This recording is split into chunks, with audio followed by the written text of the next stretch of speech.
আল্লাহ নবী রহমতের নবী, যেই নবী জীবনে মিথ্যা বলেন নাই, আমার আপনার নবী রহমতের নবী, তিনি বলেন, উম্মতের দল, তোমরা যদি কথাটা নাও বুঝো, ওরা কিন্তু ঠিকই বুঝি। এজন্যই উলামায়ে কেরামকে শ্রদ্ধা করে, বাঘ ভাল্লুকও শ্রদ্ধা করে, জিন্নাতেরাও শ্রদ্ধা করে। মুজাদ্দিদে আলফে সানি রহমতুল্লাহি আলাইহি, বাদশাহ আকবর ওনাকে জেলখানার মধ্যে আবদ্ধ করলো, জেলখানার ভিতরে ঢুকায় দিল। বাদশাহ আকবর আইন জারি করেছিল দ্বীনে এলাহি, এই দ্বীনে এলাহির বিরোধিতা করেছিলেন মুজাদ্দিদ আলফে সানি রহমতুল্লাহি আলাইহি। এরপরে ওনাকে জেলে আবদ্ধ করলো, কারাগারে নিক্ষেপ করলো। বাদশাহ আকবর মন্ত্রী পরিষদ নিয়া জেলখানার বাহির থেকে দৃশ্য দেখবি। কি দৃশ্য? দৃশ্য হলো একটা বাঘ, বিশাল বড় একটা রয়্যাল বেঙ্গল বাঘ। এই বাঘটা ছেড়ে দিল সে জেলখানার ভিতরে। আর বাদশাহ মনে মনে কয়, মৌলবী, বাঘে তোমারে কেমন করে খায়, কেমন করে তোমার হাড্ডি চিবায়, কেমন করে তোমার রক্ত খায়, আমি দেখব। এই বইলা বাদশাহ জেলখানার বাহির থেকে তাকায় থাকলো, কিন্তু বাঘ ভিতরে ঢুকলো। ঠিক বাঘ আস্তে করে আল্লাহর ওলি মুজাদ্দিদ আলফে সানি রহমতুল্লাহি আলাইহিকে দেখা মাত্রই লেজ নাড়তে শুরু করলো। লেজ নাড়ায় বুঝাইল, আল্লাহর ওলি, ওই মূর্খ জাহেল আপনারে চিনে না, কিন্তু আমি বাঘ আপনাকে চিনেছি। আপনার সিনার ভিতরে আমার মালিকের কালাম, আপনার সিনার ভিতরে আমার মালিকের কালাম। আপনার খাতিরে আল্লাহ পাক আমারই টিকায় রাখছে, জগৎ টিকায় রাখছে। আপনার মতো ওলি আল্লাহর খাতিরে আল্লাহ আমার মতো গুনাহগারকে টিকায় রাখছে, আমার মতো হায়ওয়ানরে আল্লাহ বাঁচায় রাখছে। ওই জাহেল আপনারে চিনে না, কিন্তু আমি আপনাকে চিনেছি। লেজ নাইরা দাইরা যেই বাঘ মানুষ দেখলে পরে কল্পনা করে রক্ত খাওয়ার, যেই বাঘ মানুষ দেখলে পরে রক্ত দেখে কলিজা খাওয়ার, ওই বাঘ আল্লাহর ওলির কাছে গিয়া মুখটা বের করে, জিহ্বা বের করে রাখলো। আর মুজাদ্দিদ আলফে সানি নিজের পা ওই বাঘের সামনে এমন ভাবে তুলে ধরলেন, বাঘ তার জিহ্বা দিয়া আল্লাহর ওলির পায়ের তালার বালিগুলি চাটতেছে। मैं तालिब मौला हूँ मेरे इश्क निराला, मैं तालिब मौला हूँ मेरे इश्क निराला, है जुमला जहाँ जिनके तजल्ली से उजाला, है जुमला जहाँ जिनकी तजल्ली से उजाला, मदरुद जहाँ गैर खुदा यार नदारम, जुज याद खुदा ही चिदिगुर कार नदारम, जुज याद खुदा ही चिदिगुर कार नदारम। একটু জোরে সুরে কোন আল্লাহু আকবার। এজন্যই আল্লাহ পাক বলে, প্রতিদিন জমিন আল্লাহর কাছে আবদার করে, মালিক আর কত আমি গুনাহ দেখব, আর কত আমি গুনাহ দেখব। আলা কুল্লা ইয়াউমিন ওয়াল আরদু ইস্তাজিলু রাব্বাহু আবতালিউ ইবনা আদম ফি কারি। হাদিসে কুদসি আল্লাহর নিজের ভাষা। জমিন প্রতিদিন আল্লাহর কাছে আবদার করে, মালিক অনুমতি দাও জালিমগুলির গিলে ফেলি, আর কত আর কত। আল্লাহ বলেন, কেন তোর এত রাগ, আমার বান্দা বান্দির উপরে তোর এত গুসা কেন? কইলি আন্নাহুম ইয়ারযুকু বিরিজকিকা ওয়া ইয়াসিকা, এরা তোমার দেওয়া রিজিক খায় অথচ তোমার নাফরমানি করে। ওয়া ইয়াতাকাল্লামু বিলিসানিকা ওয়া ইয়াসিকা, এরা তোমার দেওয়া জবান দিয়ে তোমার নাফরমানি করে। এরা তোমার দেওয়া হাত, তোমার দেওয়া হাত দিয়ে তোমার নাফরমানি করে। আসবিরু ইলা মাতা আসবিরু, আমি জমিন আর কত কাল ধৈর্য ধরব, আর কত আমি গুনাহগারের গুনাহ দেখব, আর কত আমি জালেমের জুলুম দেখব। ও মালিক অনুমতি দাও, অনুমতি দাও, সবগুলি জালেমরে আমি গিলে ফেলি। তুরস্কের জমিন, তুরস্কের জমিন, সিরিয়ার জমিন, কিছুদিন আগে জমিন 5 তলা 10 তলা বিল্ডিং গিলে ফেলছে। 50,000 মানুষকে গিলে ফেলল। আল্লাহ বলেন প্রতিদিন পৃথিবীর সমস্ত জমিন এইভাবে আল্লাহর কাছে আবদার করে, মালিক আর সহ্য হয় না। ওয়াল বাহরা ইয়াস্তাজিলু রাব্বাহু, আল্লাহ বলেন সাগর মহাসাগরগুলো এইভাবে প্রতিদিন প্রতিনিয়ত আল্লাহর কাছে আবদার করে, মালিক আমি বঙ্গোপসাগর, এই সাগরের পারে আইসা কত নাফরমানি চলে, আমি সাগর আর কত দেখব কত দেখব, আমি সাগরের সামনে আর সাগরের পারে আইসা জালেম গুলি যেই জুলুম করে যেই নাফরমানি করে আর কত দেখব, মালিক সহ্য হয় না, অনুমতি দাও অনুমতি দাও, আমি সাগরের পানি দিয়া নাপাক জমিন আমি পাক বানায়া দেই। ওয়াল মালাইকাতু ইয়াস্তাজিলু রাব্বাহু, আল্লাহ বলেন ফেরেশতারাও এইভাবে কয়, আল্লাহ আর ভালো লাগে না, শেষ করে দাও। রব্বুল আলামিন ডাক দিয়ে বলেন, চুপ করো চুপ করো, আমি আল্লাহ দেখি জমিনে কেমন অন্যায় হয়, কেমন অত্যাচার হয়, এ জমিন থাম, আমি আল্লাহ দেখি তোমরা যারা এই জমিন ধ্বংস করে দিতে চাও, আমিও দেখি এই জমিনে কেমন গুনাহ হয়, কেমন অত্যাচার হয়, কেমন অপরাধ হয়। এরপরও কেন আমি জমিন ধ্বংস করি না জানুনি? কারণ এই মানুষকে আমি আল্লাহ এত আদর করে বানাইলাম। আসমান আল্লাহ বানাইছেন কুন ফায়াকুন বইলা, জমিন আল্লাহ বানাইছেন কুন ফায়াকুন বইলা, ফেরেশতাও আল্লাহ বানাইলেন কুন ফায়াকুন বইলা, কিন্তু আমারে আপনারে আল্লাহ পাক কুন ফায়াকুন বইলা বানায় নাই। খালাকতু বিয়াদাইয়া, আল্লাহ বলে আমি আমার নিজের হাত দিয়া বান্দা বান্দিরে বানাইছি। কারণ এই চেহারার মধ্যে এত দামি কপাল, এই কপাল দিয়া বান্দা আবার কুদরতি কদমে সেজদা দেয়।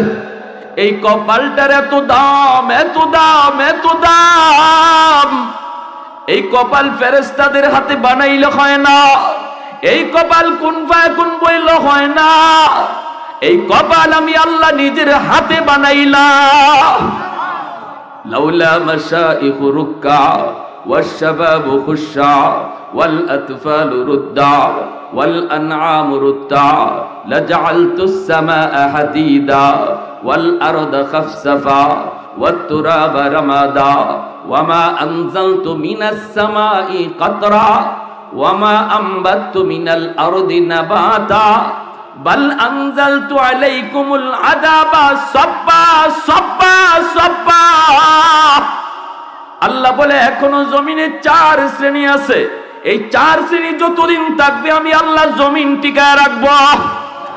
1 নাম্বার হলো এই জমিনের ভিতরে এমনও কিছু আমার বান্দা বান্দি রয়েছে, চুল দাড়ি সাদা হয়ে গেছে, কোমরে তার ব্যথা, হাঁটুতে তার ব্যথা, আমি আল্লাহরে রুকু করতে সেজদা করতে তার কষ্ট হয়, এরপর আমার বান্দা কষ্ট করে করি টুকটুক টুকটুক করে মসজিদে হাজির হয়ে যায়, ওযুর পানি লাগাইতে তার কষ্ট হয়, গায়ে তার আগের মতো শক্তি নাই, আগের মতো কোমরে জোর নাই, এরপরও কষ্ট হলো আমাকে আমার কদমে সেজদা দেয়। আমার ওই বৃদ্ধ বান্দা বান্দিগুলি যখন কষ্ট কইরা হজম কইরা আমাকে সেজদা দেয়, ওদের সেজদার দিকে তাকাইলে জমিনের প্রতি আমার মায়া লেগে যায়।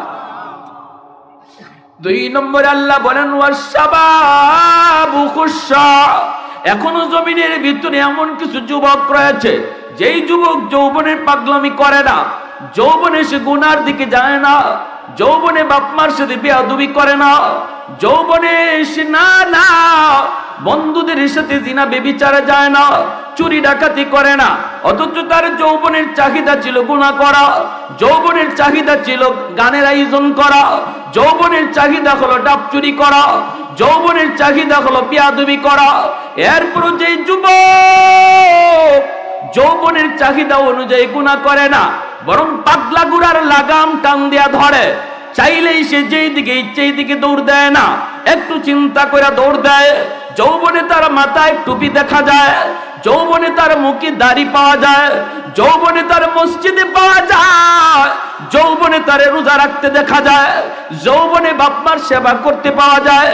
ওই যুবক গুনাহ করার সুযোগ ছিল, এরপর করে না, আমি আল্লাহর ভয়ে তার কলিজার দিকে যখন আমি আল্লাহ তাকাই, জমিনের প্রতি আমার মায়া লেগে যায়। 3 নম্বরে আল্লাহ বলেন ওয়াল আনআমুরুত্তা, এখনো জমিনের মধ্যে কিছু জীব জানোয়ার রয়েছে, এই জীব জানোয়ারের উপরে কোনো শরীয়তের বিধিবিধান নাই, এদের উপরে হালাল হারাম নাই, গরু ছাগলের উপরে নামাজ নাই, রোজা নাই। আল্লাহ পাক বলেন মানুষের গুনার কারণে যখন জমিনে আযাব আর গজব আসতে চায়, এই আযাব গজবের ভিতরে গরু ছাগল হাঁস মুরগি গরিব পড়ে যায়, অথচ এদের কোনো অন্যায় ছিল না, এদের কোনো অপরাধ ছিল না। ওদের দিকে তাকাইলেও জমিনের প্রতি আমার মায়া লেগে যায়। ওয়াল আতফালু রুদ্দা, 4 নম্বরে আল্লাহ বলেন ঘরে ঘরে এমন কিছু শিশু বাচ্চা রয়েছে, প্রতিটা ঘরে ঘরে কিছু শিশু রয়েছে, যেই শিশুগুলি নিষ্পাপ মাসুম, ওদের উপরে শরীয়তের বিধিবিধান এখনো জারি হয় নাই, ওদের কোনো গুনাহ নাই, অপরাধ নাই। গুনাহ করেছে তার মা, গুনাহ করেছে তার বাবা, গুনাহ করেছে তার বড় ভাই, ওদের গুনার কারণে যখন গজব আসতে চায়, এই বাচ্চাটাও গজবের মধ্যে শামিল হয়ে যায়।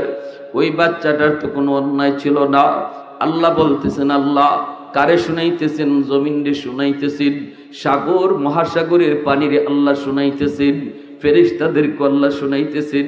এত মায়া, এত মায়া আমার আপনার প্রতি আল্লাহ পাকের।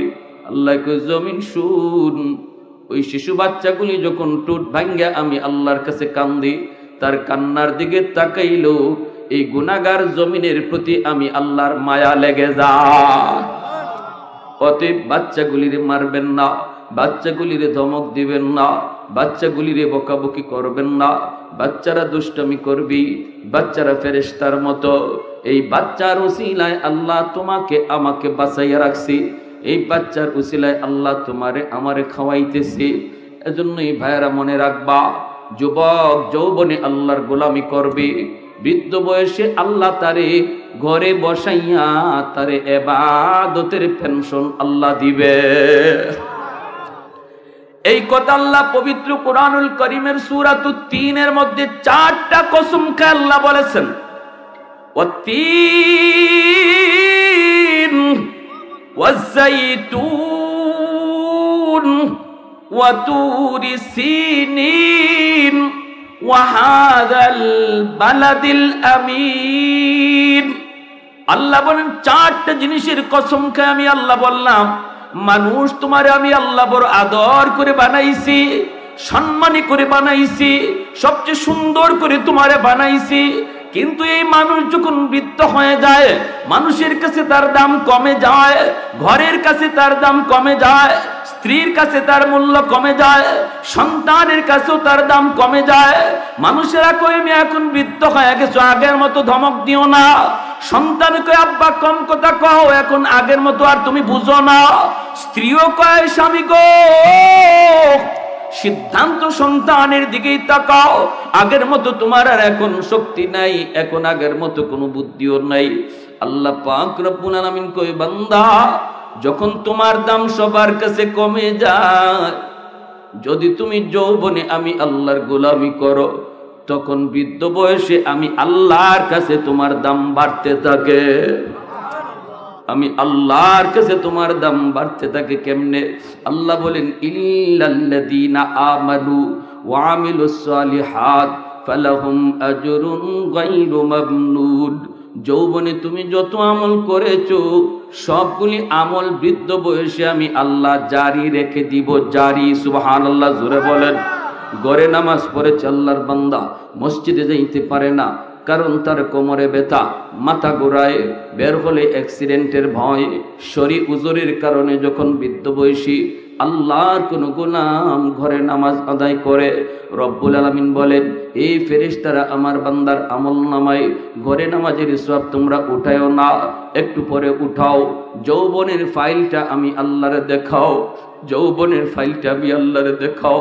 আল্লাহর সামনে যখন যৌবনের ফাইলটা হাজির করা হয়, আল্লাহ নিজেই ফাইলটা উল্টে এখন ফেরেশতারা দেখ আমার বান্দার গায়ে যতদিন শক্তি ছিল সে মসজিদে গিয়ে নামাজ পড়ছে, আজ আমি আল্লাহ তার শক্তি কেড়ে নিয়েছি, আমি আল্লাহ তারে বৃদ্ধ বানাইছি। যদি আগের মতো এখনো গায়ে শক্তি থাকতো, আজও আমার বান্দা মসজিদে যাইতো। আগের মতো গায়ে যদি শক্তি থাকতো, আজও মসজিদে যাইতো। অতএব তার আমল নামায় ঘরে নামাজের সওয়াব না, বরং যৌবনে জামাতের সওয়াব লিখে দাও। দেখ আমার বান্দা কোরআন নিয়ে পড়ছে কিন্তু পড়তে পারে না, তার চোখে পাওয়ার নাই, কোরআনের হরফ দেখে না। এই ফেরেশতারা আমার বান্দার যৌবনের ফাইলটা দেখাও।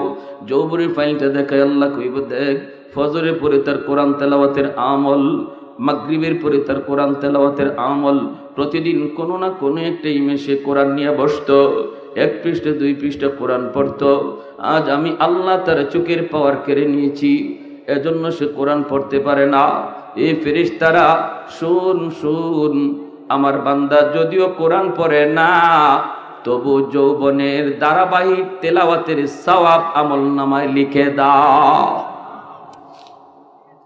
এত দামি আল্লাহ বানায়, এত দামি দুনিয়ার সরকার পেনশন দেয় ঘরে বসাইয়া, আর আল্লাহ ওই যুবককে বৃদ্ধ বয়সে ঘরে বসায় ইবাদতের পেনশন দেয়। আরেকটু জোরে কন্যা সুবহানাল্লাহ।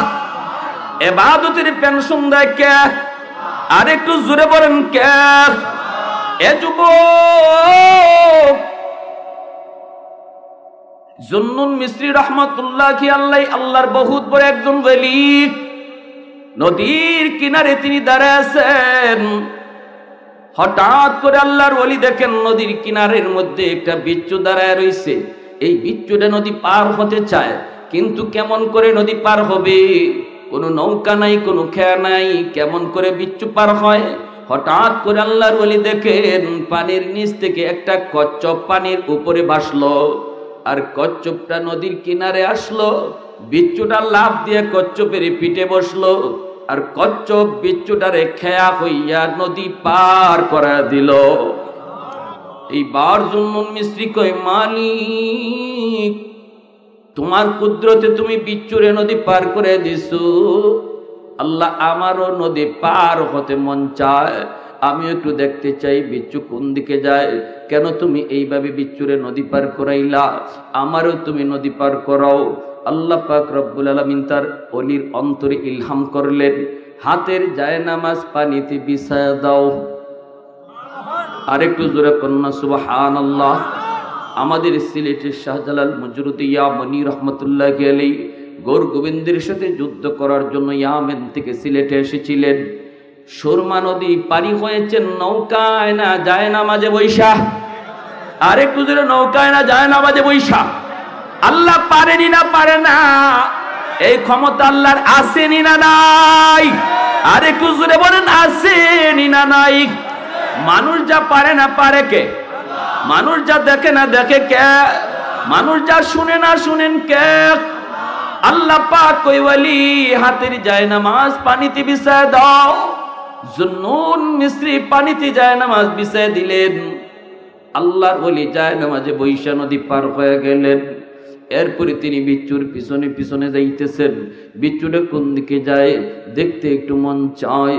যাইতেছেন, হঠাৎ করে তিনি তাকায় দেখেন হাওরের মাঝখানে একটা গাছ, গাছের দিকে এই বিচ্ছুটা রওনা দিছে। তিনিও তো পিছনে পিছনে দ্রুত বেগে বিচ্ছুটা দৌড়াইতেছে, তিনিও পিছনে পিছনে। হঠাৎ করে নজর পড়লো গাছের নিচে একটা যুবক মনের আনন্দে ঘুমাইতেছে। এ যুবক, তোমাকে বলতেছি যুবক, এ যুবক দিলটা নরম করে কথাগুলি শোনো। তোমার মতো কত যুবক যৌবনে কবরে চলে গেছে, একটু চিন্তা করে দেখো। ডান দিকে তাকাইলে দেখবা তোমার খেলার সাথী কবরে শুয়ে রইছে, বাম দিকে তাকাইলে দেখবা তোমার লেখাপড়ার সাথী কবরে শুয়ে রইছে। তুমি মনে করতেছো আমি নামাজ ধরব, আল্লাহকে মানব, আল্লাহর বিধান মতো চলবো আর একটু সময় পরে। কিন্তু বহু যুবকের আর এই সময় হায়াতে মিলে না। আসেনি না নাই? জোরে কর। ঘুমাইছে তো জীবনের শেষ ঘুম, বাপ মার কাছ থেকে বিদায় নিয়েছে তো জীবনের শেষ বিদায় হয়ে গেছে, আর বাপ মার কাছে ফিরে নাই। কত বাবা সন্তানের কাছ থেকে বিদায় নিয়ে বের হয়েছে, আর সন্তানের কাছে ফিরে আসে নাই। এর যুবক, এই যুবক মনের আনন্দে গাছের নিচে ঘুমাইতেছে, আর যুবকের মাথার পাশে একটা বিষাক্ত সাপ ফনা ধরে আছে, যে কোনো মুহূর্তে যুবককে দংশন করবে। ওই অবস্থায় বিচ্ছুটা যাইয়া দেরি করলো না, লাফ দিয়া বিচ্ছুটা সাপের মাথায় বসলো। বৈশা এমন ভাবে সাপরে কামড় দিল, মুহূর্তের ভিতরে সাপটা বিচ্ছুর কামড়ে মারা গেল। এইবার আল্লাহর ওলি জুন্নুন মিসরি যুবককে ঘুম থেকে ডাকাইলেন, রে যুবক, একটু উঠো, মাথার পাশে কি ঘটে গেল দেখো। যুবক মাথার পাশে দৃশ্য দেখে অবাক। আল্লাহর ওলি বলেন, জীবনে কি নেক আমল করেছো একটু কও, জীবনে কি নেক আমল করেছো একটু বলো। যে নেক আমলের কারণে আল্লাহ তোমার নাম যৌবনেই অলির খাতায় আল্লাহ উঠায় দিছে। এজন্য আল্লাহর যত অলি হইছেন সবাই অলি হইছেন যৌবন কালে। যৌবন কালটা হলো আল্লাহর অলি হওয়ার বয়স। এই পৃথিবীতে যত আল্লাহর অলি অতিবাহিত হয়েছেন সবাই অলির খাতায় নাম লেখাইছেন বুড়া বয়সে না, বরং যৌবন কালে। আল্লাহু আকবার। যৌবন কালে অলির খাতায় নাম লেখাইছেন, কারণ যৌবনের ইবাদত আল্লাহর কাছে বেশি প্রিয়। লা ওয়ারআ কাল কাফি, লা ওয়ারআ কাল কাফি। আল্লাহর নবী রহমতের নবী বলেন, যেই বয়সে গুনাহ করার শক্তি ছিল এরপরও করে না, যেই বয়সে চুরি করার ক্ষমতা ছিল এরপরও করে না, আল্লাহর ভয়ে ওই মানুষটা তোমাদের মধ্যে আল্লাহর ওলি হইয়া যায়। এ যুবক, এমন কি নেক আমল করেছো একটু বলো। যুবক তখন বলতেছে, আল্লাহর ওলি গো, আমার তো এত কিছু নেক আমল মনে পড়ে না, তবে যদ্দূর মনে পড়ে আমি একজন রাখাল, মানুষের গরু রাখালি করি, উট রাখালি করি, বেড়া দম্বা রাখালি করি। যেখানেই আমি থাকি, হাওরে থাকি আর জঙ্গলে থাকি, যখনই আজান শুনি সাথে সাথে নামাজে দাঁড়ায় যাই। দুনিয়ার কোনো কাজ আমাকে নামাজ থেকে গাফেল করতে পারে না। কাজ পরে নামাজ, আরো জোরে বলেন, কাজ পরে নামাজ। দোকানদারি আগে না পরে? দোকানদারি আগে না পরে? নামাজ পরে না আগে? এই যুবক কই, আমি যেখানেই থাকি সেখানেই নামাজে দাঁড়ায় যায়। আল্লাহ পাক এই উম্মতের জন্যই গোটা জগৎটারে মসজিদ বানায় দিয়েছেন। আগের কোন উম্মত হাওরে নামাজ পড়লে নামাজ হতো না, আগের কোন উম্মতের জন্য জঙ্গলে নামাজ পড়লে নামাজ হতো না, নির্দিষ্ট জায়গায় আইসেই নামাজ আদায় করতে হতো। কিন্তু আমার আপনার নবী, মায়ার নবী আল্লাহর কাছে আবদার করলেন, মালিক, এই যদি হয় তোমার সিদ্ধান্ত, তাহলে আমার আখেরি উম্মতগুলি তারা কেমনে নামাজ আদায় করবে? আমি নবী তো চলে আসব, আমার উম্মতের উলামায়ে কেরাম তারা তো আমি নবীর দায়িত্ব নিয়া তারা তো দেশে দেশে ঘুরবে, দেশে বিদেশে ঘুরবে। এমনও তো আছে আমার একজন উম্মত আলেম না, কিন্তু আমার একটা হাদিস জানছি, এটা জানানোর জন্য সে আরেক দেশে রওনা দিছি। সে তখন বিমানে, সে তখন জাহাজে, মালিক নির্ধারিত জায়গায় নামাজ পড়লেই যদি নামাজ হয়, আমার উম্মতের হালত কি হবে? এমনি আল্লাহকে, বন্ধু আমি আল্লাহ তোমার উম্মতের জন্য গোটা জগৎ মসজিদ বানায় দিলাম। যেখানেই দাঁড়াবে ওই জায়গাটাই মসজিদ হয়ে যাবে, যেখানেই দাঁড়াবে সেখানে আমি আল্লাহ নিজে হাজির হয়ে যাব। এই মেরাজের মাস গেল, মেরাজের মাস শাবান মাস শুরু হয়ে গেল। আল্লাহর পক্ষ থেকে স্পেশাল যে পুরস্কার হাদিয়া আনছেন সেটা হলো নামাজ। কোন কথা কইয়া, কোন মালিক, আমি তো তোমার সাথে দেখা করলাম, কিন্তু আমার উম্মত তোমার সাথে দেখা করবে কেমনে, কথা বলবে কেমনে? আল্লাহ, আমি তো কথা বললাম, উম্মত কেমনে কথা বলবে? আল্লাহ কয়, বন্ধু আমি আল্লাহর কাছে আইসো উম্মতের কথা ভুললা না, জানি তুমি উম্মতের কথা আমার কাছে কইবা, এজন্য আমি আল্লাহ একটা ব্যবস্থা কইরা দিছি, নামাজ। আসসালাতু মিরাজুল মুমিনিন। তোমার উম্মত যখন নামাজে দাঁড়াবে তখনই আমি আল্লাহর সাথে তার কথা হবে। যখনই এজন্য নামাজে দাঁড়ায় আমরা বলি আলহামদুলিল্লাহ, সমস্ত প্রশংসা আল্লাহর। আল্লাহ তখন নিজের পরিচয় দেন না, পরিচয় না দিয়ে আল্লাহ বলে, কার প্রশংসা তুমি করতেছ? কয় লিল্লাহ। আল্লাহ তখন নামাজীরে প্রশ্ন করে, মানিল্লাহ, কে তোমার আল্লাহ? কয় রব্বুল আলামিন। আল্লাহ তখন কয় মানির রব্বিল আলামিন, কে তোমার রব? কয় আর রহমান। আল্লাহ বলেন মানির রহমান, কে তোমার রহমান? নামাজি তখন কয় আর রাহিম, তিনি হলেন রহিম। আল্লাহ আবার কয় কে তোমার রহিম? মানির রহিম। কয় মালিক ইয়াউমিদ্দিন, যিনি কিয়ামত দিবসের মালিক। এতগুলি প্রশ্ন আল্লাহ নামাজিরে করলেন, জবাব নামাজি নামাজের মধ্যে দিল, অথচ নামাজি কে প্রশ্ন করে তারে চেনে না, আর আল্লাহ তার পরিচয় তারে দেন না। যখনই কয় মালিক ইয়াউমিদ্দিন, কিয়ামত দিবসের মালিক, তখনই আল্লাহ পাক রব্বুল আলামিন নিজের পরিচয়টা দিয়া দেয়। আল্লাহ কয় রে বান্দা শুন, এতক্ষণ পর্যন্ত যারে তুমি আল্লাহ কইছো, যারে তুমি রব কইছো, যারে তুমি রহমান কইছো, যারে তুমি রহিম কইছো, যারে তুমি মালিক ইয়াউমিদ্দিন কইছো, আমি সেই আল্লাহ, আমি সেই রব। জোরে বলি সুবহানাল্লাহ। তখন বান্দা আল্লাহর পরিচয় পাইয়াই আল্লাহর কাছে ডাইরেক্ট কয় ইয়্যাকা না'বুদু ওয়া ইয়্যাকা নাস্তাঈন। এতক্ষণ চলছে থার্ড পারসনে, আল্লাহর সাথে কথা হয়েছে থার্ড পারসনে, এখন আইছে আমার ভাইয়েরা সরাসরি, এখন সরাসরি কথা চলছে সেকেন্ড পারসনে। আল্লাহরে কয় ইয়্যাকা না'বুদু ওয়া ইয়্যাকা নাস্তাঈন, আমি তোমার ইবাদত করি, তোমার কাছে সাহায্য চাই, আমি তোমারই ইবাদত করি, তোমারই কাছে সাহায্য চাই। আল্লাহ পাক তখন খুশি হয়ে বলে বান্দা আমি তোমার উপরে খুশি, কি চাও বলো? কই ইহদিনাস সিরাতাল মুস্তাকিম, আল্লাহ তোমার কাছে আমি জান্নাতের রাস্তা চাই। এজন্য ভাইরা বন্ধুরা, যুবক ডাক দিয়া কয় আল্লাহর ওলি গো, আমি যেখানেই থাকি সেখানেই নামাজে দাঁড়ায় যাই। এ যুবক, যৌবনে আল্লাহর ওলি হওয়ার একটা বিশেষ আমল, নামাজের ভিতরে কোনো কমতি রাখা যাবে না। যৌবনে আল্লাহর ওলি হওয়ার একটা উল্লেখযোগ্য আমল যৌবনে পাক্কা নামাজি হওয়া। এরপরে যুবক বলতেছে আমি যখন ঘর থেকে বের হলাম, আল্লাহর কাছে ডাক দিয়ে বলি মালিক আমি তো বের হইতেছি, তোমার নামে বের হলাম। এজন্য আমরাও যখন কোথাও ঘর থেকে বের হব, দোকানে যাই, হাওরে যাই, বাজারে যাই, শহরে যাই, বলবো বিসমিল্লাহি তাওয়াক্কালতু আলাল্লাহ লা হাওলা ওয়ালা কুওয়াতা ইল্লা বিল্লাহিল আলিয়্যিল আযীম। এই দোয়াটা পড়ে যে মানুষ বের হয়, যেই মানুষটা ঘর থেকে বের হয়, সে নিজের আল্লাহর হাওলা করে বের হয়।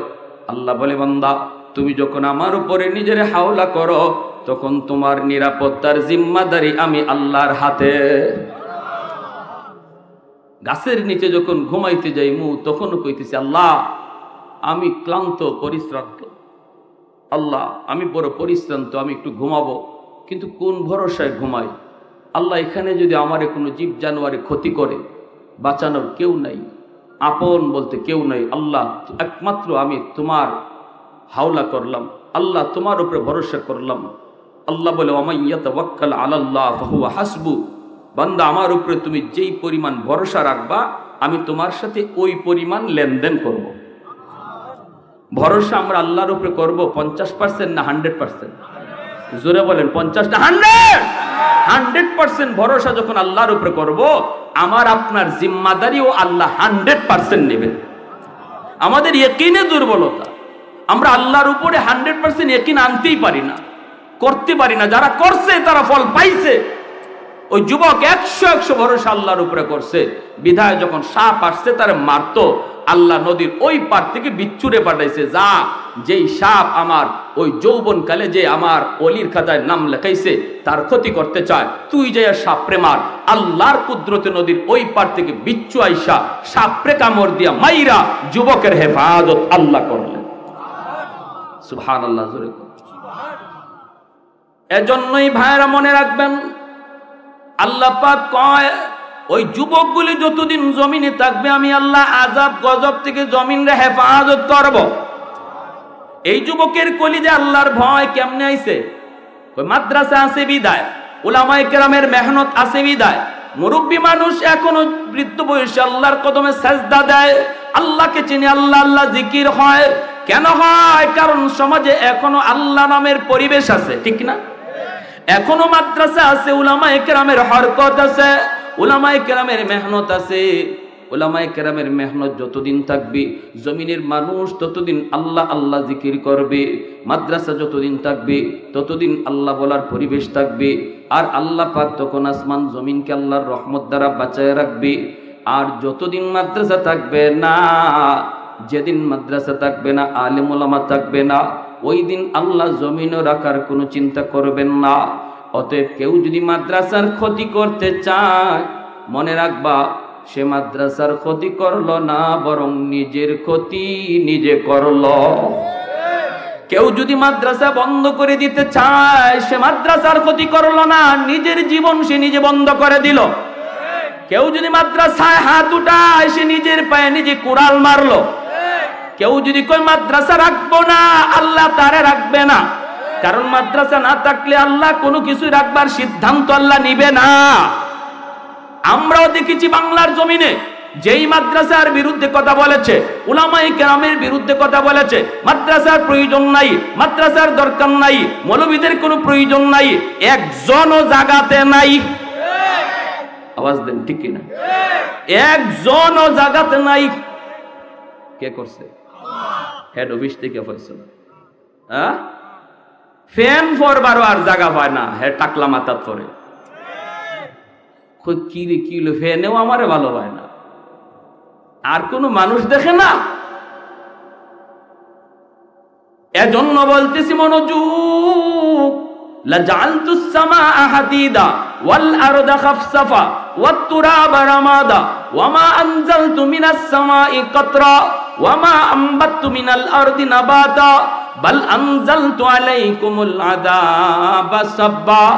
আল্লাহ বলেন, যদি জমিনের মধ্যে আমি আল্লাহর নাম না থাকে, যদি কোরআনের হরকত, কোরআনের আওয়াজ বন্ধ হয়ে যায়, মানুষ যদি আমি আল্লাহকে ভুলে যায়, তাহলে কি করব জানো? আসমানকে আমি আল্লাহ লোহা বানায় দিব, জমিনকে আমি আল্লাহ তামা বানায় দিব। ওয়ামা আনজালতু মিনাস সামাই কাতরা, এক ফোঁটা রহমতের বৃষ্টি আমি জমিনে নাজিল করব না। ওয়ামা আম্বাতু মিনাল আরদি নাবাতা, একটা শস্যের দানাও আমি জমিনে উৎপাদন হতে দেব না। বাল আনজালতু আলাইকুমুল আযাবা সাব্বা। আল্লাহ বলেন, পরপর শুধু জমিনে গজব আর গজব নামবে। অতএব যুবক, একটু মনোযোগ দিয়ে খেয়াল করে শোনো। আমার নবী রহমতের নবীর সামনে একটা যুবক, বনু তামিম গোত্রের যুবক হাজির হয়ে কাঁদতেছে। এ যুবক, একটু মনোযোগ দিয়ে দিলের কান দিয়ে কথাগুলি শোনো। তোমার মতো একজন যুবক আমার মায়ের নবীর সামনে চোখ দিয়া পানি জড়ায় জড়ায় কান্দে আর কয়, নবী গো, আমি বড় অস্থির, আমি বড় পেরেশান। বনু তামিম গোত্রের যুবক, মদিনা শরীফের একটা উল্লেখযোগ্য গোষ্ঠীর নাম বনু তামিম। নবী বলতেছেন, যুবক কেন কান্দ? কই, নবী গো, আমি কান্না করি এজন্য, আল্লাহ এতদিন পর্যন্ত আমাকে সম্পদ দেয় নাই। আল্লাহ পাকের মর্জি, সম্পদ দেয় কে? জোরে বলেন, একটু জোরে বলেন কে? শক্তির বলে সম্পদ কামাই করা যায়, বুদ্ধির বলে কামাই করা যায়। বুদ্ধির বলে যদি কামাই করা যাইতো, বুদ্ধিজীবী এক নম্বর ধনী হয়ে যাইত। শক্তির বলে যদি সম্পদ কামাই করা যাইত, কুস্তিগীর বাংলাদেশে এক নম্বর ধনী হয়ে যাইত। যুবক বলে, গো আল্লাহর নবী, আল্লাহ আমাকে এমন সময় সম্পদ দিয়েছে যেই সময়টাতে আমার বাবা দুনিয়ায় নেই, আমার মা দুনিয়াতে নাই। আমি শিশুকালে দেখেছি গো নবী, আমার আম্মা কত কষ্ট করছেন, আমার আব্বা কত কষ্ট করে করে আমাকে লেখাপড়া করাইছেন, কিন্তু আমি সংসারে হাল ধরতে পারি নাই। এক বেলা মা খাইছেন, দুই বেলা উপাস ছিলেন। ঈদের দিনে আমার আম্মা কোন রকম আমার আব্বাকে লইয়া একটা কাপড় কিনা দিছেন, কিন্তু আমি দেখেছি আমার বাবার গায়ে পুরাতন লুঙ্গি, আমার মার পরনে ছিঁড়া কাপড়। এরপর আমার মার মুখে হাসি, বাবার মুখে হাসি। চিকিৎসাটাও আমি শেষ বয়সে বাপ মার করাইতে পারি নাই। ওগো মায়ার নবী, এখন আমার টেনশন হলো, কান্না হলো। এখন আমি পয়সা দিয়ে কি করব? রাতের বেলা আমি ঘুমাই আর পয়সা নিয়ে শুধু কান্দি। ও মালিক, টাইম মতো তুমি আমাকে পয়সা দিলা না। যদি এখন আমার আব্বা আম্মা থাকতেন, আমি যেভাবে খুশি এইভাবে চিকিৎসা করাইতে পারতাম। আল্লাহর নবী গো, আপনার কাছে আমার প্রশ্ন হলো, যদিও আমার মা, যদিও আমার বাবা কবরে শুয়ে রইছেন, তবু আমার বাপ মার সেবা করার সুযোগ আমার আসেনি। মায়ার নবী বলেন 5টা কাজ কইরো, তোমার খেদমত আল্লাহ কবরে পৌঁছায় দিবে। কয়টা কাজের কথা নবী বলছেন? কয়টা? একটু জোরে বলেন কয়টা? কার কার শুনবার নিয়ত আছে 5টা কাজ? একটু হাত তুলে আল্লাহকে দেখান। আল্লাহু আকবার, জোরে বলি আল্লাহু আকবার। 1 নম্বরে নবী বলেন আসসালাতু লাহুমা, বেশি বেশি করে বাপ মার জন্য তুমি দোয়া করো, যেই দোয়াটা আল্লাহ পবিত্র কোরআনে নিজে শিখাইছেন। রব্বির হামহুমা, আমার সাথে সবাই পড়েন না, দিলটা নরম করে। রব্বির হামহুমা কামা রাব্বায়ানি সগীরা। যেখানে যখনই এই দোয়াটা করবেন তখন বাপ মার চেহারাটা নিজের চোখের সামনে নিয়ে আসবেন, চোখের সামনে বাপ মার চেহারাটা আনবেন, আর দোয়াটা করবেন দিলটা নরম করে। এই দোয়াটা শিখাইছেন কে? একটু জোরে বলেন কে? যদি সন্তানটারে মাদ্রাসায় দাও, সন্তানটারে যদি দিন শিখাও, তাহলে এই সন্তান এই শিক্ষাগুলি অর্জন করবে। সন্তান জন্ম দেওয়া বাবার জন্য সার্থক, সন্তান জন্ম দেওয়া মার জন্য সার্থক। সন্তান জন্ম দেওয়া টাকা রুজি করে কামাই করার জন্য নয়। সন্তান জন্ম দেওয়ার উদ্দেশ্য হবে সন্তান যেন আমার নাজাতের উসিলা হয়। দোয়াটা শিখাইছেন আল্লাহ, কবুল করবেন কে? যিনি দোয়া কবুল করবে ইনি যদি দোয়া শিখায় দেয়, তাহলে বোঝা গেল এই দোয়া কবুল হবে 100%। ফ্যাক্টরির মালিক সে চাকরি নিয়োগ দিবে, দরখাস্ত 100টা আসছে, একজনের দরখাস্ত যদি মালিকে নিজেই লেখা দেয়, তাহলে বোঝা গেল আর কারো চাকরি হোক না হোক ওর চাকরি হবে 100%। ঠিক না? পবিত্র কুরআনুল কারীমের সূরা বনী ইসরাঈল আল্লাহ নিজে দোয়া শিখাইতেছেন। দোয়া করো রব্বির হামহুমা কামা রাব্বায়ানি সগীরা। ও মালিক, শিশুকালে আমার আব্বা আম্মা আমাকে যেইভাবে মায়া করছেন, আমাকে যেইভাবে আদর করেছেন, আল্লাহ তুমি আজকে আমার মা বাবারে এইভাবে আদর করো। আল্লাহ এই কথা বুঝাইতে চাইলেন বান্দারি, শিশুকালে তোমার মা তোমার জন্য কত রাত মাতার পাশে দাঁড়ায় দাঁড়ায় রাত কাটাইছি। বান্দা, এটা তোমার মনে নাই, কিন্তু আমি আল্লাহর মনে আছে। কতদিন তোমার বাবা তোমাকে কোলে নিয়ে রাত 3টা বাজে ডাক্তারের কাছে দৌড় দিছে। বান্দা, এটা তোমার মনে নাই, কিন্তু আমি আল্লাহর সব মনে আছে। সুবহানাল্লাহ। অতএব যখনই বাপ মার জন্য দোয়া করো, শিশুকালের কথাটা আমি আল্লাহর ইয়াদ করে দিও। আমি আল্লাহ শিশুকালে যেইভাবে তোমার বাপ মা মায়া করছি, আমি আল্লাহ যেন তোমার আব্বা আম্মারে এইভাবে মায়া করি, এরকম আবদার আমি আল্লাহর কাছে কইর। 2 নম্বরে আল্লাহর নবী বলেন ওয়াল ইস্তিগফারু লাহুমা, বেশি বেশি বাপ মার জন্য দান সদকা কইর, মসজিদ মাদ্রাসা দান কইর, এলাকার মানুষের মাঝে দান কইর, বেশি বেশি দান কইর। দান করা মাত্রই তোমার মা তোমার বাবার কবরে আল্লাহর নগদ খেদমত পৌঁছে দিবে। 3 নম্বরে নবী বলেন ইনফাযু আহদিহিমা মিন বাদিহিমা, বাপ মার যদি কোনো পাওনা থাকে, মানুষ তোমার বাপ মার কাছে কোনো কিছু পায়, এই পাওনাটা তুমি সন্তান পরিশোধ কইরো। যদি পাওনা পরিশোধ করো, সাথে সাথে কবরে আল্লাহ খেদমত পৌঁছায় দিবে। তোমার বাবা কারো হক নষ্ট করেছে, তোমার বোনের হক তোমার বাবারা নষ্ট করেছে, তোমার বাবার সব সম্পদ তোমার লিখে দেয়া গেছে, তোমার বোনদেরকে দেয় নাই। বলুন তো, বাবা মারা যাওয়ার পর বাবার সম্পদের বন্টন কে করছে? আওয়াজ আসতে কেন? আরো জোরে। সম্পদের বন্টন কে করছেন? মেম্বার সাহেব, চেয়ারম্যান সাহেব, এমপি সাহেব, মেয়র সাহেব? কেউ না। সম্পদ বন্টন করছেন কে? লিযাকারি মিসলু হাজ্জিল উনসায়াইন। আল্লাহ পাক পবিত্র কোরআনে সম্পদের বন্টন করেছে। যে বাবা মৃত্যুর আগে মেয়েদেরকে ঠগাইয়া ছেলেদের নামে সম্পদ লিখে দেয়া গেছে, এই বাবা যত বড় হাজি হোক, যত বড় গাজী হোক, যত বড় ফাকরিওয়ালা হোক, যত বড় মসজিদের সামনের কাতারে মুসল্লি হোক, সে কবরে যাওয়া মাত্রই তার নামাজ, তার রোজা, তার যাকাত কোনো কিছুই আগুন নেভাতে পারবে না, আগুন শুধু জ্বলবেই। এজন্য নবী বলছেন, তুমি যদি বাপ মার সেবা করতে চাও, তাহলে দেখো বাবা কারো হক নষ্ট করছে কিনা, এই হকটা তাড়াতাড়ি ফিরিয়ে দাও, তাহলে আল্লাহ কবরের আগুন নিভাইয়া দেবে। এছাড়া কোনো পথ নাই। যদি তুমি বুঝো তোমার বাবা তার বোনদের হক নষ্ট করেছে, তোমার দাদা মারার পর তোমার আব্বা তোমার ফুফুদের সম্পদ দেয় নাই, বাবা মারা যাওয়ার পর তুমি ফুফুদেরকে ডাকো, ডেক্কা ফুফাতো ভাই বোনরে ডাকো, চাচারে ডাকো, চাচাতো ভাই বোনরে ডাকো, ডেক্কা সম্পদ বুঝাইয়া দাও, তাহলে কবরের আগুন নিভবে। আল্লাহ নবী বলেন এই কাজ না কইরা কোনো সন্তান যদি বাবার নামে 40টা না 100টা গরু জবাই কইরাও জিয়াফত করে, বাবার কবরের আগুন এক জাররা পরিমাণও কমবে না, এক জাররাও কমবে না। এজন্য আল্লাহ নবী বলেছেন 3 নম্বরে তোমার বাবার দেখো কোনো মানুষের পাওনা আছে কিনা, এই পাওনাটা পরিশোধ করো।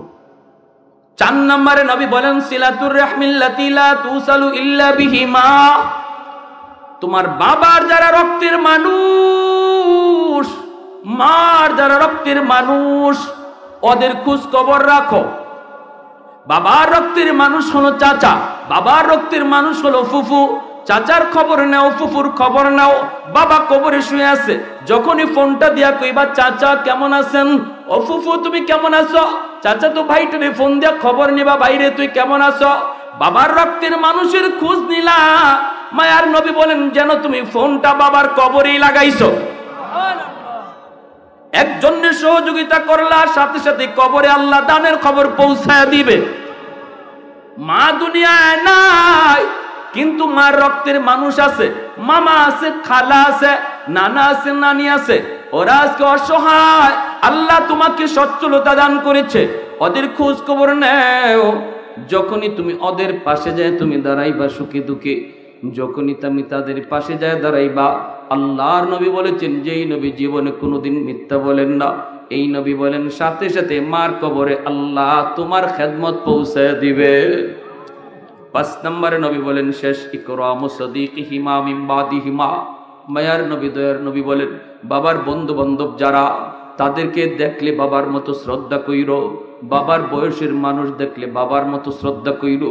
আজকে তোমার বাবা নাই, কিন্তু বাবা যাদের সাথে চলতো এদেরকে দেখলে সালাম দিবা আগে, তারপরে ভালো মন্দ জিগাইবা, পারলে একটু ঘরে ঢুকাইবা, 1 কাপ চা খাওয়াইবা, একটা পান খাওয়াইবা, ঈদের সময় একটা লুঙ্গি দিবা, একটা গেঞ্জি দিবা।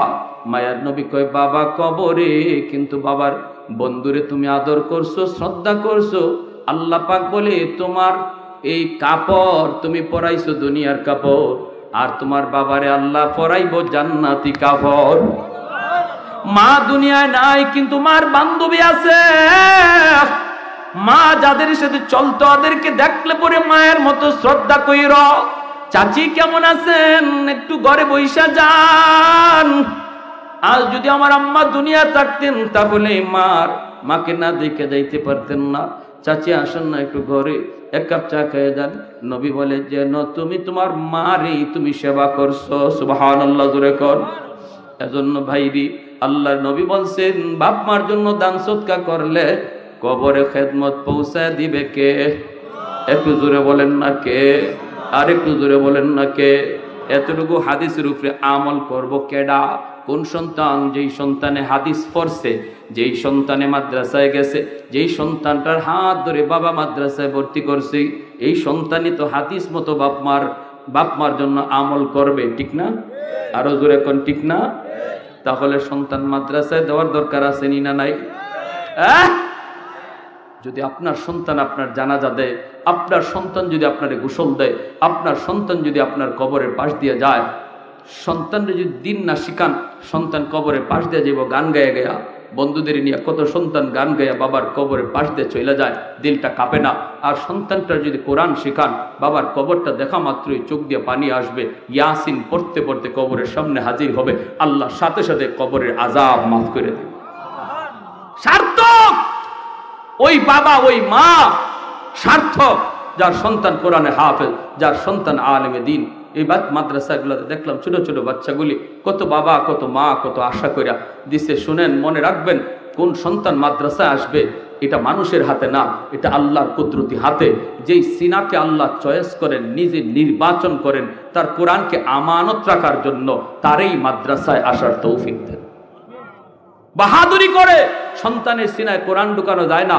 লক্ষ টাকা কোটি টাকা দিয়া ডিগ্রি কিনা যায়, উকিলাতি ডিগ্রি কিনা যায়, ব্যারিস্টারি ডিগ্রি আনা যায়, টাকা দিয়া হরিণের চোখ মিলে, কিন্তু সম্পদ হইলেই সন্তানের সিনায় কোরআন ঢুকানো যায় না। যদি আল্লাহ চয়েস না করে, ঠিক কিনা? এটা আল্লাহর নির্বাচন।